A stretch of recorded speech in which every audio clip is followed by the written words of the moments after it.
ஒரு பெரிய ராஜா இருந்தான். அந்த ராஜா வாஸ் வெரி சக்ஸஸ்ஃபுல். ரொம்ப நன்னா ஆண்டுன்னு இருந்தான். ஆனால் அந்த ராஜ்யத்தை சுற்றி இருக்கிற சின்ன சின்ன ராஜ்யத்துக்கெல்லாம் அவர் அந்த ராஜாவை கண்டா பிடிக்கவே பிடிக்காது. எப்போ பாரு அவளோட என்ன குத்தம் கண்டுபிடிக்கலான்னே இருந்தார்.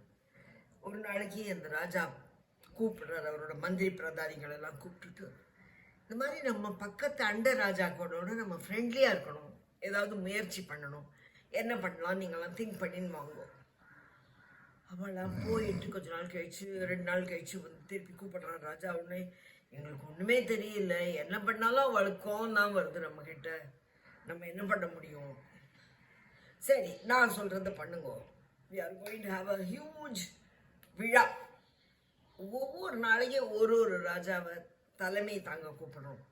வந்த உடனே அந்த ராஜாவை புகழ்ந்து பேசி அவருக்கு நிறையா பரிசுகள்லாம் கொடுத்து அவரை சந்தோஷமாக திருப்திப்படுத்தி அனுப்பலாம்.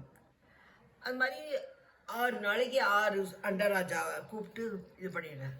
அவள் எல்லாரும், அப்பா இவன் நல்லவனா, இவ்வளோ நல்லவனா, நம்மளுக்கு தெரியாமல் போயிட்டு என்னத்து இவன்கிட்ட நம்ம இவ்வளவு பகைமை பாராட்டின்னு இருந்தோம். ஹீஸ் அ நைஸ் கிங் அப்படின்னு நினச்சிட்டு அவள் எல்லாரும் போயிடுறான்.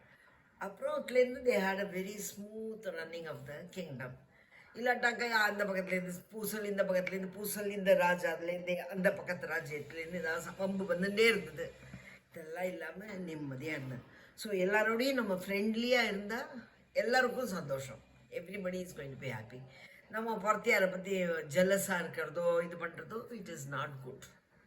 So this is how the Raja settle the problem.